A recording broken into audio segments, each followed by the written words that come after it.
اخلاق وہ چیز ہے جس کی کوئی قیمت نہیں دینا پڑتی، مگر اس سے ہر چیز کو خریدا جا سکتا ہے۔ دل میں اترنے کے لیے سیڑھیوں کی نہیں بلکہ اچھے اخلاق کی ضرورت ہوتی ہے۔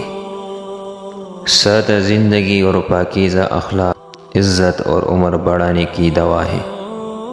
عمدہ اخلاق گناہوں کو اس طرح پگھلا دیتا ہے جس طرح پانی برف کو پگھلا دیتا ہے، اور برے اخلاق انسان کے اعمال کو اس طرح بگاڑ دیتے ہیں جس طرح سرکہ شہد کو بگاڑ دیتا ہے۔ جب یقین کی پختگی اور اخلاق کا حسن انسان میں آ جائے تو وہ ایک ہی وقت میں خالق اور مخلوق دونوں کا محبوب بن جاتا ہے۔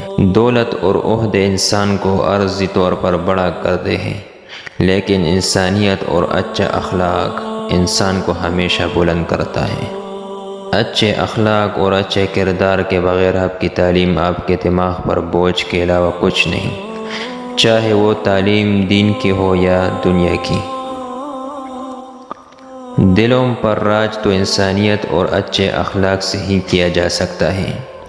آپ کے پاس اگر یہ نہیں تو غلام ہے آپ۔ ہمیشہ اخلاق سے بات کرو، کیونکہ انسان پر سب سے زیادہ مصیبتیں اس کی زبان کی وجہ سے آتی ہیں۔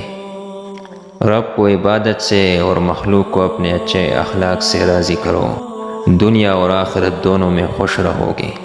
اپنے اخلاق کو خوشبو جیسا بنا لو، اور کچھ نہیں، پاس بیٹھنے والا خوشبو تو حاصل کرے گا۔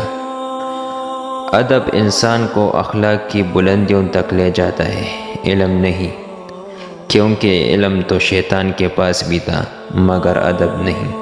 انسان کی پہچان اچھا لباس نہیں بلکہ اچھا اخلاق اور ایمان ہے۔ انسان ہونا ہمارا انتخاب نہیں، قدرت کی عطا ہے، لیکن اپنے اندر انسانیت بنائے رکھنا ہمارا انتخاب ہے۔ خوبصورتی کی کمی کو اخلاق پورا کر سکتا ہے، مگر اخلاق کی کمی کو خوبصورتی پورا نہیں کر سکتی۔